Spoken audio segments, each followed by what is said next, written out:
आज के पार्ट में हम पढ़ेंगे analysis of simple circular curve. पिछले वीडियो हम देखे थे कर्व क्या होता है और कर्व कितने प्रकार का होता है। आज हम उस सिंपल सर्कुलर कर्व का एनालिसिस किए थे। पिछले वीडियो में ही हम बताए थे कि आपके सिलेबस में मेन कौन सा कर्व है, आपका simple circular curve. Combined curve और रिवर्स कर्व को हम स्किप कर देते हैं। तो सिंपल सर्कुलर कर्व का हम पढ़ेंगे आज एनालिसिस। एनालिसिस मतलब होता है कि एक सिंपल सर्कुलर कर्व बनाएंगे और उसके अंदर डिटेल स्टडी करना। एनालिसिस मतलब होता है उसके अंदर घुस के सारे कंपोनेंट का, सारे एलिमेंट का एनालिसिस करना, यानी डिटेल में स्टडी करना। वही क्या होता है आपका एनालिसिस।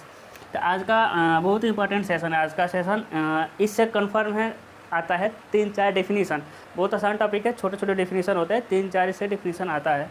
क्या हो जाएगा आपका analysis of ANALYSIS analysis of simple circular curve. Simple circular curve, ठीक है। Analysis of simple circular curve. अब समझिएगा ये दो क्या थे, दो स्ट्रेट लाइन था। स्ट्रेट लाइन मतलब एक रोड कह सकते हैं, है ना, या समझ सकते हैं, स्ट्रेट लाइन था। अब इसको क्या करेंगे हम एक सिंपल सर्कुलर कर्व से जोड़ेंगे। तो यहाँ से स्पर्श लेते हुए क्या बना दिए, एक हम सिंपल सर्कुलर कर्व यहाँ स्पर्श कर दिए। बहुत आराम समझिएगा, ठीक है।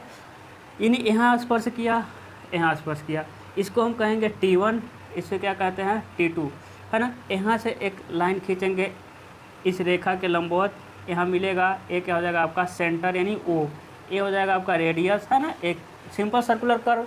सिंपल सर्कुलर कर्व का मतलब ये होता है आपका रेडियस क्या रहेगा, पूरे कर्व की लंबाई में सेम रहेगा। चलिए इसके हम क्या करेंगे, एक सेंटर से यहाँ लंब डालेंगे, यानी ये दो भागों में बढ़ जाएगा कर्व, और दोनों समान, यानी दोनों एक कर्व क्या है आपका सिमेट्रिकल है, दोनों क्या हो जाएगा आपका समान हो जाएगा। यहाँ से एक लाइन खींचेंगे, इसे कहेंगे दीर्घ जीवा, लॉन्ग कॉर्ड, दीर्घ जीवा। बहुत सारी चीज़ है, अभी देखिएगा। इसे कहते हैं हम लोग भी, इसे कहते हैं M, इसे कहेंगे D, जो मन करे कह दीजिए, है ना। इसे कह दे रहे हैं हम A, इसे क्या कहते रहे हैं B। अब समझिएगा यही हो गया आपका सिंपल सर्कुलर कर्व। इसे कहते हैं हाँ, इसे कहते हैं आपको डेल्टा, इसे क्या कहते हैं अल्फ़ा। समझिएगा आराम से, अभी इसको कुछ लिख देते हैं, समझिएगा। T1 क्या है आपका, T1 क्या है, point of curve, point of curve. चलिए हम बताते चल रहे हैं साथ साथ, ठीक है। यानी वह बिंदु जहाँ से कर्व स्टार्ट होता है उसे कहते हैं पॉइंट ऑफ कर्व। T1 क्या हो जाएगा, पॉइंट ऑफ कर्व।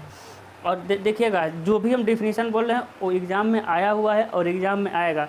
जैसे कि वो आएगा पॉइंट ऑफ कर्व क्या होता है, कहेंगे कि वह बिंदु जहाँ से कर्व स्टार्ट होना शुरू होता है उस बिंदु को क्या कहते हैं पॉइंट ऑफ कर्व। हर एक डिफिनीसन आएगा जो आज हम पढ़ाएंगे, ठीक है। देखिएगा यानी, है ना, वह बिंदु जहाँ से कर्व स्टार्ट होना शुरू होता है उसे कहते हैं पॉइंट ऑफ कर्व। यहाँ से भी स्टार्ट हो सकता है, लेकिन A से लेकर B, यानी आपको ऐसे जा रहा है ना, ऐसे हमको जाना है, यानी यहाँ से स्टार्ट हो रहा है ना, ऐसे हम गए हैं।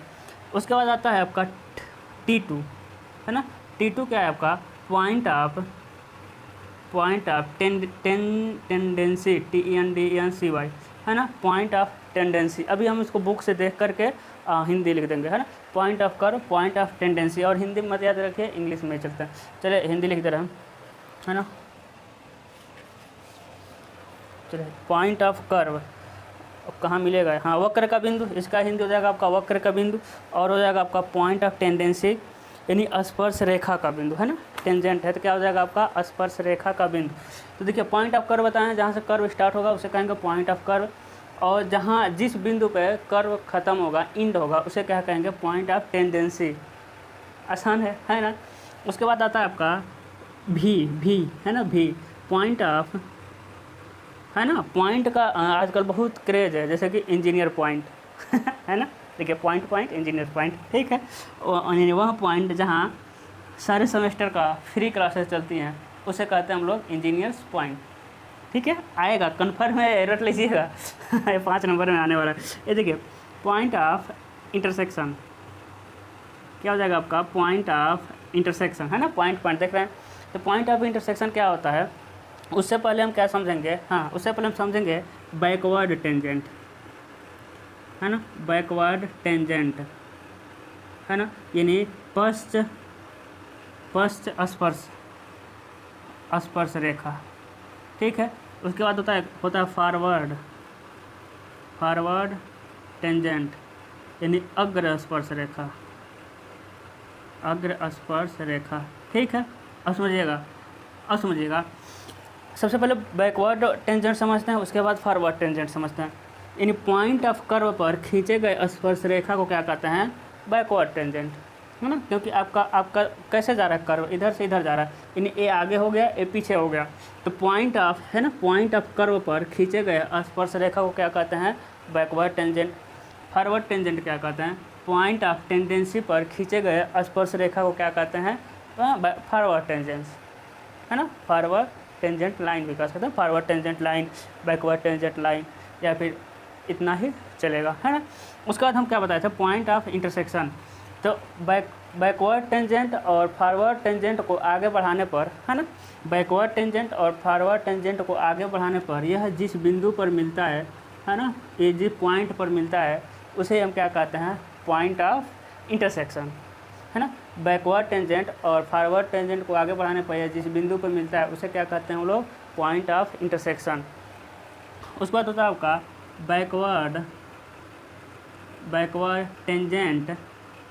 बैकवर्ड टेंजेंट लेंथ, है ना, यानी नहीं, बैकवर्ड टेंजेंट लेंथ नहीं, सिर्फ होता है आपका टेंजेंट लेंथ। क्या होता है आपका? टेंजेंट लेंथ, यानी स्पर्श रेखा की लंबाई। क्या हो जाएगा आपका? स्पर्श रेखा की लंबाई, ठीक है। अब स्पर्श रेखा की लंबाई किसे कहते हैं मेरे भाई? जो हम यहाँ लिख रहे हैं ना, वो सारा डेफिनेशन है, वो आएगा। स्पर्श रेखा की लंबाई क्या होता है समझिएगा? पॉइंट ऑफ कर्व या point of tangency. Point of curve सिर्फ एक बोल रहे हैं, पॉइंट ऑफ कर्व से इंटरसेक्शन पॉइंट, है ना, देख रहे हैं पॉइंट है ना, पॉइंट ऑफ कर्व से इंटरसेक्शन पॉइंट तक की लंबाई को या तक की दूरी को क्या कहते हैं? Tangent length. तो पॉइंट, है ना, तो देखिए पॉइंट ऑफ कर्व पीसी या point of tangency. Point of curve या पॉइंट ऑफ टेंजेंसी से पॉइंट ऑफ इंटरसेक्शन तक की दूरी को क्या कहते हैं? स्पर्श रेखा की लंबाई। स्पर्श रेखा की लंबाई कितना है यहाँ देखिए, तो T1 भी या फिर कह सकते हैं T2 भी, क्योंकि दोनों क्या होगा? बराबर होगा। कर्व क्या है आपका? सिमेट्रिकल है, यानी सिंपल सर्कुलर कर्व है, यानी इसके बीच से हम काट करके फोल्ड करें तो ये ओवरलैप कर जाएगा, ठीक है। तो टेंजेंट लेंथ समझ आया। अब क्या करते हैं? टेंजेंट लेंथ को हम निकाल लेते हैं साथ साथ, ठीक है ना। टेंजेंट लेंथ को हम देखेंगे, त्रिभुज T1VO में, त्रिभुज T1VO में क्या हो जाएगा समझिएगा? T1VO में क्या हो जाएगा समझिएगा? हाँ, उससे पहले कुछ एंगल देख लेते हैं। ये है आपका अल्फ़ा, है ना, ये है अल्फ़ा। ये चलिए हम लोग फार्मूले अगले, मतलब पूरा हम लोग डेफिनेशन देख लेते हैं, उसके बाद फार्मूला निकालते हैं, ठीक है, नहीं तो खिचड़ी पक जाएगा एक में, है ना। टेंजेंट लेंथ हो गया। अब हम क्या देखेंगे? हाँ, लॉन्ग कॉर्ड यानी दीर्घजीवा, है ना। लॉन्ग कॉर्ड होता है, चौड़ नहीं होता है ना, CHORD कॉर्ड होता है, लॉन्ग कॉर्ड, दीर्घजीवा, ठीक है। तो पॉइंट ऑफ कर्व और पॉइंट ऑफ टेंजेंसी को मिलाने वाली सीधी रेखा को क्या कहते हैं? दीर्घजीवा, है ना। Point of curve, point of tangency को मिलाने वाली सीधी रेखा को क्या कहते हैं? दीर्घजीवा कहते हैं। इसका भी फार्मूला है, ठीक है, हाँ, इसका भी फार्मूला है, वो हम लोग बाद में देखेंगे। उसके बाद होता है आपका लेंथ ऑफ कर्व, है ना, यानी वक्र की लंबाई। इसका भी फार्मूला है, वक्र की लंबाई, ठीक है। तो पॉइंट ऑफ कर्व और पॉइंट ऑफ टेंजेंसी की बीच की दूरी जो कर्व के परिधि पर जाएगा, है ना, सीधा दूरी नहीं। पॉइंट ऑफ कर्व समझिए, पॉइंट ऑफ कर्व देखिए, लॉन्ग कॉर्ड का दूरी क्या होगा? T1D T2, है ना, T1D T2। लेकिन लेंथ ऑफ कर्व क्या होगा? Point of curve, point of tendency की बीच की दूरी, सीधी दूरी नहीं, के बीच की दूरी, किसके परिधि पे? कर्व के परिधि पे हो, यानी बीच की दूरी क्या कहलाता है? वक्र की लंबाई। वक्र की लंबाई क्या हो जाएगा आपका? T1M T2, ये क्या हो जाएगा? कर्व की लंबाई, जो कर्व हम बनाए, ठीक है। इतना हो गया, है ना। अब क्या समझना हमको? हाँ, अब समझना आपको बाह्य दूरी यानी एक्सटर्नल डिस्टेंस, एक्सटर्नल डिस्टेंस, ये सबका ना इतना लिखे हैं ना, ये सबका फार्मूला हमको निकालना पड़ेगा, वो हम निकालेंगे अभी। दूरी एक्सटर्नल डिस्टेंस समझिएगा, है ना, समझिएगा। इंटरसेक्शन पॉइंट यही वाला दूरी है वी एम, वी और एम, वी और एम से लेकर के दूरी को, वी से लेकर एम तक की दूरी को क्या कहते हैं, बायां दूरी। तो पॉइंट ऑफ इंटरसेक्शन से कर्व के उच्चतम बिंदु, यही ना कर्व का उच्चतम बिंदु है ना, कर्व का उच्चतम बिंदु, ठीक है। तो पॉइंट ऑफ इंटरसेक्शन के कर्व के उच्चतम बिंदु तक की बीच की दूरी को क्या कहते हैं, बाह्य दूरी, है ना। पॉइंट ऑफ इंटरसेक्शन से लेकर कर्व के टॉप, है ना, कर्व के मिड भी कर सकते हैं, कर्व के मिड, है ना, या कर्व के एकदम टॉप कर सकते हैं, ठीक है। तो पॉइंट ऑफ इंटरसेक्शन से कर्व के एकदम बाहरी तक की दूरी को, है ना, कर्व ऐसे जा रहा है ऐसे, तो कर्व सबसे बाहरी बीच में ही होगा, ठीक है, तक की दूरी को क्या कहते हैं हम लोग, बाह्य दूरी कहते हैं। उसके बाद क्या हो जाएगा आपका, उसके बाद क्या हो जाएगा, एकदम सिंपल लैंग्वेज में बता रहे हैं, ठीक है। बुक में बहुत घुमा फिरा के जो हम नोट्स देंगे उसमें भी बहुत ही आसान लैंग्वेज में आपको जाएगा, जो हम बोलेंगे वही तो नोट्स देंगे, ठीक है। तो हमसे पढ़ रहे हैं, नोट्स भी ले लीजिएगा और सारी चीज़ें हो जाएगी, अभी नोट्स नहीं बनाए हैं, ठीक है। एक क्या हो जाएगा आपका, उसके बाद होता है मध्य कोटि यानी मिड, हमको देखना पड़ेगा हिंदी इसका, कहाँ है भैया, मिल जाओ।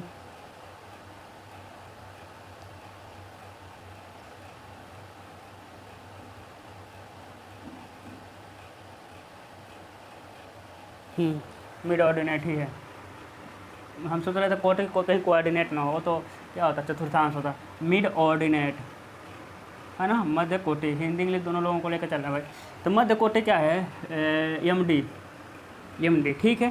तो देखिए कर्व के बीच से, है ना, कर्व की लंबाई के बीच से, ठीक है, या कह सकते हैं कर्व के सबसे ऊपरी बिंदु से, बात को समझ रहे हैं ना, ऊपरी बिंदु, यहाँ इस दोनों ऊपरी बिंदु यही है। तो कर्व के बीच से दीर्घ जीवा के बीच तक की दूरी को क्या कहते हैं, मध्य कोटि, है ना। तो कर्व के बीच से दीर्घ जीवा के बीच तक की दूरी को क्या कहते हैं, मध्य कोटि कहते हैं। तो इतने का हमको क्या करना पड़ेगा, इतने का हमको फार्मूला निकालना पड़ेगा, ठीक है। तो फार्मूला हम बाद में निकालेंगे, पहले और चीज़ों को समझते हैं, ठीक है।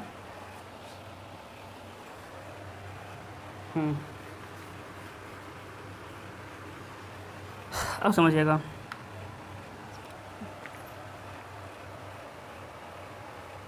देखिएगा, अब हो जाएगा आपका इंटरसेक्शन एंगल,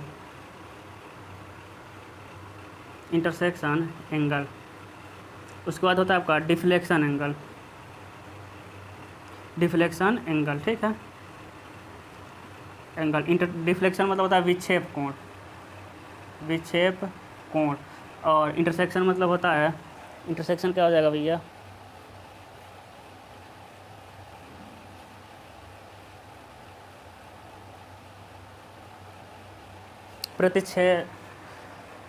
प्रतिच्छेद कोण, ठीक है, प्रतिच्छेद कोण। अब समझिएगा, एक पॉइंट ऑफ इंटरसेक्शन मिला था, यानी प्रतिच्छेद बिंदु हो जाएगा पॉइंट ऑफ इंटरसेक्शन का, ठीक है ना। हाँ, अब देखिएगा इंटरसेक्शन एंगल और डिफ्लेक्शन एंगल, तो जो डेल्टा दिख रहा है ना, एक है आपका डिफ्लेक्शन एंगल, और इंटरसेक्शन क्या मिला है, जो अल्फा दिख रहा है, एक है आपका इंटरसेक्शन एंगल। अब इसे कैसे बोलेंगे समझिएगा, है ना, बैकवर्ड टेंजेंट, देखिएगा एक क्या है आपका बैकवर्ड टेंजेंट BT, एक क्या हो जाएगा आपका फॉरवर्ड टेंजेंट FT, है ना।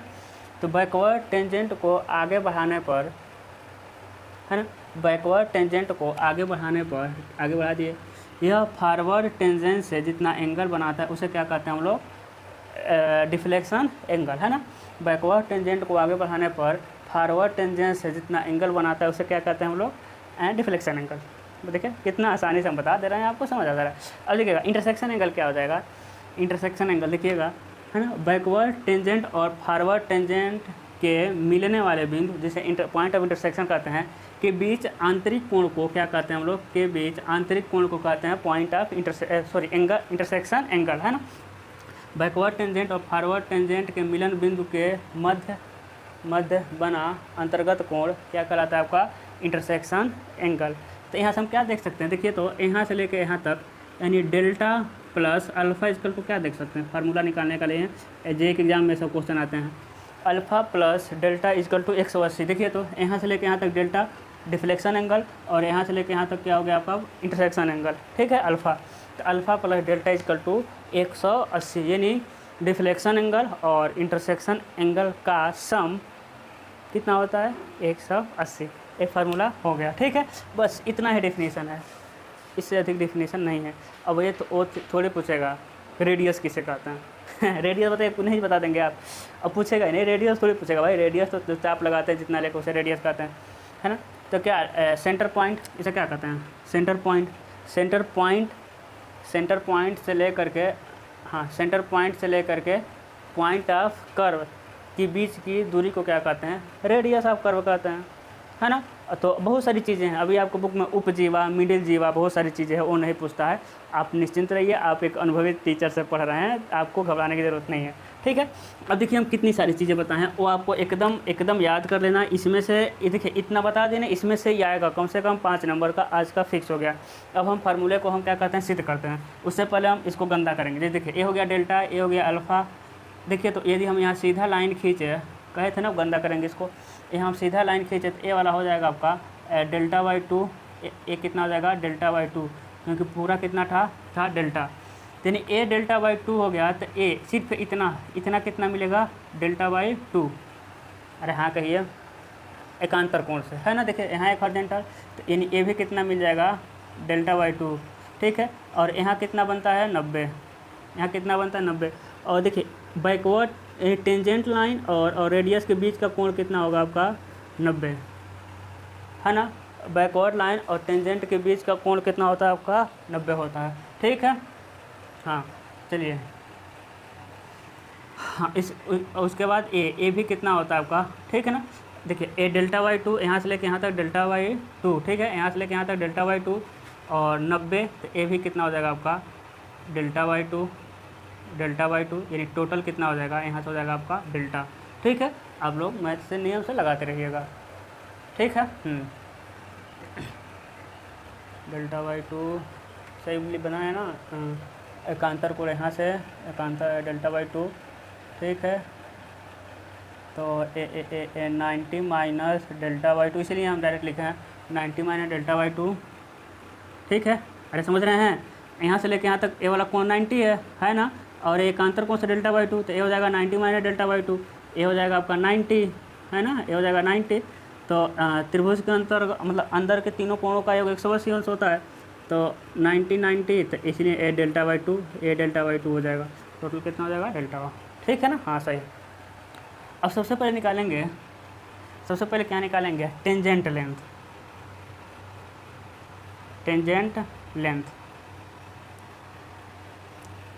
तो सबसे पहले क्या निकालेंगे हम, टेंजेंट लेंथ, ठीक है, टेंजेंट लेंथ। अब देखिएगा टेंजेंट लेंथ हम बता चुके हैं क्या होता है, पॉइंट ऑफ कर्व या पॉइंट ऑफ टेंजेंसी से लेकर इंटरसेक्शन पॉइंट तक के बीच की दूरी, है ना, क्या होता है टेंजेंट लेंथ। अब समझिएगा, यदि हम टेंजेंट लेंथ निकालें किस में, त्रिभुज T1 भी O में, टेन थीटा ले लेंगे, टेन 5/2, है ना, ये वाला 5/2, ठीक है, लीजिए 5/2, इसको मिटाते हैं 10।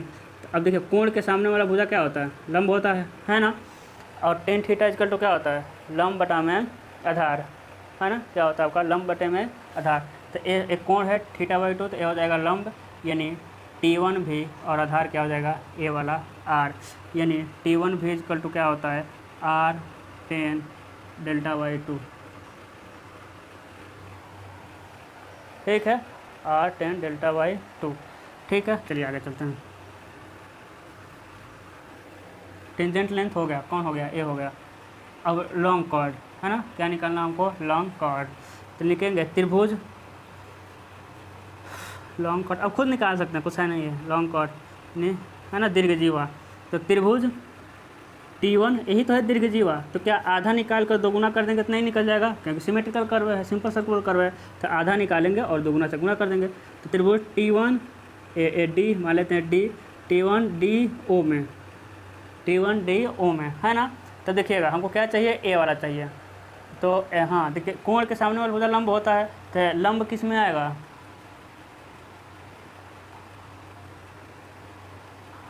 हाँ साइन थीटा लेना पड़ेगा। तो साइन थीटा इजकल टू, हाँ साइन थीटा इजकल टू क्या हो जाएगा, लंब, ये हो जाएगा आपका लंब, यानी T1D कण हो जाएगा आपका आर यहाँ, ठीक है। तो T1D इजकल टू क्या हो जाएगा, ठीक है ना, T1D क्या हो जाएगा आपका R sine theta, sorry sine theta नहीं होगा, साइन डेल्टा बाई 2, तो क्या हो जाएगा आर साइन डेल्टा बाई 2, ठीक है। लेकिन ए लॉन्ग कॉर्ड थोड़ी हुआ है, ये तो सिर्फ क्या हुआ, इतना दूरी। तो लॉन्ग कॉर्ड कितना होता है आपका T1D T2, यानी हो जाएगा आपका 2T1D equal to 2R sine delta by 2। एक क्या हो जाएगा आपका लॉन्ग कॉर्ड का formula, 2R sine theta by 2, ठीक है ना। अब समझिएगा,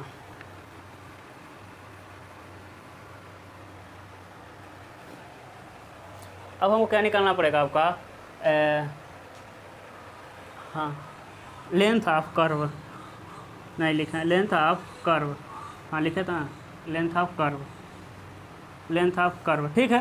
तो लेंथ ऑफ कर्व कोण बराबर क्या होता है, देखिए तो डेल्टा इजकल टू, यहाँ कोण डेल्टा बन रहा है, ठीक है, यही तो डेल्टा बन रहा है। तो कोण बराबर चाप, चाप कितना है भाई, यही वाला है, चाप को मान ले रहे हैं यल, है ना। लेंथ हमको निकालना है यही वाला, लेंथ ऑफ कर्व मान ले रहे हैं यल, हो गया।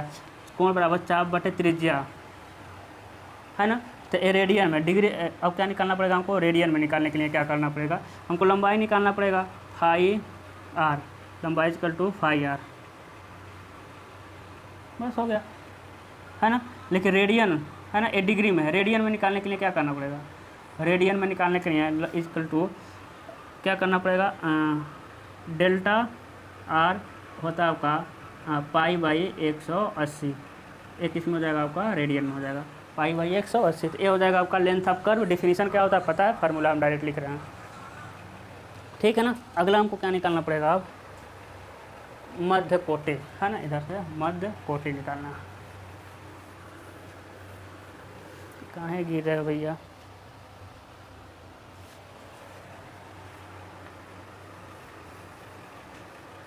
मध्य कोटि, हाँ मध्य कोटि का डेफिनेशन बताए हैं, क्या होता है बस इतना, MD तक, है ना, MD तक। तो मध्य कोटि कैसे निकालेंगे, देखिए तो बहुत आसान है, आप बुक से देख करके निकाल सकते हैं, आपसे हम निकलवाएंगे, ठीक है। किसको निकलवाएं, चलिए बाह्य दूरी आपको निकालना है, अभी हम लिख देंगे क्या होता है, लेकिन आपको निकालना है, ठीक है। अब देखिएगा, आप थर्ड ईयर में चले गए, बहुत सारी चीज़ें अपने आप से करना सीखिए, दूसरे का अंगुली पकड़ के चलना अब थोड़ा कम करिए, है ना। कुछ चीज़ें क्या होता है कि कुछ लड़के कहते हैं कि मतलब इतना आसान टॉपिक भी कहते हैं, जैसे कि आप लोग जब थर्ड सेमेस्टर में रहेंगे तो कहते हैं सर बिल्डिंग कंस्ट्रक्शन पढ़ा दीजिए, भाई वो पढ़ने वाली चीज़ है, वो तो एक बार पढ़ेंगे तो याद हो जाएगा। तो बहुत सारी चीज़ें अब अपने खुद से करना है ना, सेल्फ डिपेंडेंट बनिए, कुछ चीज़ें छोड़ देंगे तो अपने खुद उतना क्षमता रखिए कि उसको कहीं ना कहीं से आप उसको कर लीजिए, है ना। अभी आपसे हमें करवाएंगे ठीक है ना। चलिए, क्या होता है मध्य कोटि, मिड ऑर्डिनेट, यही होता है ना, ठीक है।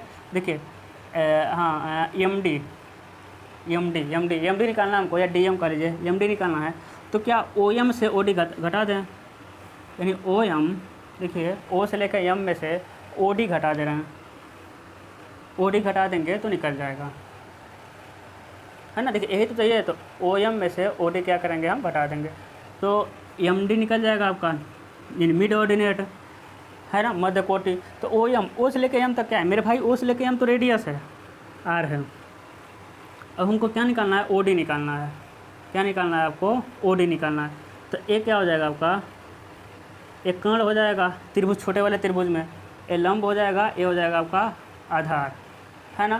तो कास थीटा, हाँ कास थीटा में आधार आ जाएगा, तो कास 5/2 इजकल टू क्या हो जाएगा, एक तरफ का ले रहे हैं, कास 5/2 क्या हो जाएगा, आधार, है ना। आधार कितना है, ओडी, अपान में आधार है ना, छोटे वाले भुजा में एक कर्ण ए आधार हो जाता है, लंब ए होता है, ठीक है। तो आधार,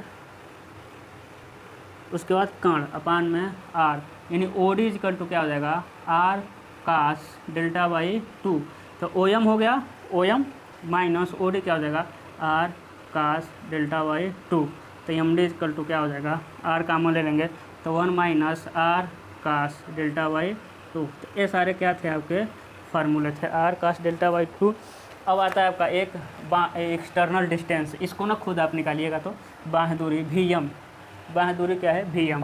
तो वी एम इजकल टू क्या हो जाएगा आपका R sec delta by 2 minus 1। Check कर लेना फार्मूला को, डायरेक्ट लिख रहे हैं ना, R sec delta by 2 minus 1, ठीक है ना, ठीक है। तो ये क्या हो जाएगा आपका वी एम, इसको निकालना है। जैसे हम ऐसा ताम झाम करके अभी हम बता देंगे कैसे निकलेगा, लेकिन खुद निकालने की कोशिश करिए कुछ चीज़ें। जैसे देखिएगा, हाँ बाह्य दूरी निकाले हैं यानी ए वाला दूरी। देखिएगा ए वाली दूरी क्या करना पड़ेगा हमको, ठीक है। सबसे पहले बड़ा वाला ट्रायंगल लीजिएगा, इसमें से ए वाला डिस्टेंस निकाल लीजिएगा, है ना। हम कह रहे हैं वी एम कैसे निकलेगा, आधा हम बता ही दे रहे हैं, ओ भी यहाँ से लेके यहाँ वाला डिस्टेंस निकालिएगा त्रिभुज मान करके, ओ से लेके भी तक माइनस ओ एम का मान कितना है आर, घटा देंगे तो आपको कुछ नहीं निकालना है, ओ भी निकालना है। ओ से लेके भी में से ओ एम तो रेडियस हो जाएगा, देखिए ओ एम तो रेडियस है, तो ओ एम को घटा देंगे तो मिल जाएगा क्या ए वाला दूरी। और आर का मान आपको पता है, सॉरी ओ भी का मान पता है, आर सेक डेल्टा बाई 2 आएगा। लेकिन खुद निकालिए, कोशिश करिए, हम तो निकाल दें 2 मिनट में, है ना। नहीं भी निकाल पाएंगे तो रट लीजिएगा V M equal to, exam में बस डायरेक्ट फार्मूला लिखना होता है। तो आज का सेशन इतना ही था, हो सकता है कुछ चीज़ें थोड़ा सा अलग लगा हो, ठीक है। लेकिन अभी हमको कर्व का तो बहुत चीज़ें पढ़ना है, तो धीरे धीरे आप इससे जुड़ जाएंगे। अभी तो पहला दूसरा लेक्चर ही है, तो आज के लेक्चर से और कल के लेक्चर से कन्फर्म है 5 नंबर आएगा और कुछ नहीं आएगा, सिर्फ डेफिनेशन पूछेगा। क्या कहेगा हम बता दे रहे हैं दोबारा। वो कहेगा कि पॉइंट ऑफ कर्व, है ना। वो कहेगा पॉइंट, सारा डेफिनेशन, पॉइंट ऑफ टेंजेंसी। वो क्या कहेगा इंटरसेक्शन पॉइंट, ठीक है। वो कहेगा सेंटर पॉइंट, है ना। वो कहेगा ये तो जो हम लिख रहे हैं ये तो एकदम इम्पोर्टेंट है, इंजीनियर्स पॉइंट ये आएगा, रट लीजिएगा इंजीनियर पॉइंट किसे कहते हैं। उसके बाद आएगा आपका इंटरसेक्शन एंगल, ये सारा डेफिनेशन हम बता रहे हैं। उसके बाद डिफ्लेक्शन एंगल, अब बताइए आपको याद हो गया कि नहीं हो गया, याद एकदम आराम से याद हो गया। उसके बाद tangent length, long chord, mid ordinate, external distance, ये बस इतना ही आएगा। फिर लेंथ आप कर्व आएगा। तो आज के लेक्चर से आने वाला है, तो अच्छे से पढ़िएगा, याद कर लीजिएगा, कुछ नहीं है, बस एक बार 2 बार कर्व जरूर बना लीजिएगा। ऐसा नहीं है कि वैसे रटना है, कर्व बना के एक बार हमसे पढ़ लीजिएगा और अपने खुद बनाना है। तो आज के लिए बस इतना ही, वीडियो को ज़्यादा लोगों तक पहुँचाइए और कमेंट बॉक्स एक बार ज़रूर विजिट कर लिया जाता है, क्योंकि कमेंट कुछ एरर वगैरह हम बता दिया रहता है तो उसको कमेंट में पिन कर देते हैं। और डिस्क्रिप्शन बॉक्स में सारा आपका प्लेलिस्ट दिया गया है, तो आप लोग डिस्क्रिप्शन बॉक्स भी देख लिया करिए, सारा लिंक मिल जाएगा। क्योंकि वेस्ट वाटर इरिगेशन ड्राइंग और सॉइल मैकेनिक्स का मतलब waste water engineering drawing complete पढ़ा दिए हैं और सॉइल मैकेनिक्स आधा पढ़ा चुके हैं, और एक मतलब कि अगस्त से हम आगे का पार्ट शुरू करेंगे, तो उतना आप लोग कंप्लीट करके रखा करिए, ठीक है। और सर्वे आपका चल ही रहा है, कोर्स आपका फिनिश हो जाएगा। वेस्ट वाटर में पढ़ा देंगे बाद में। आज के लिए बस इतना।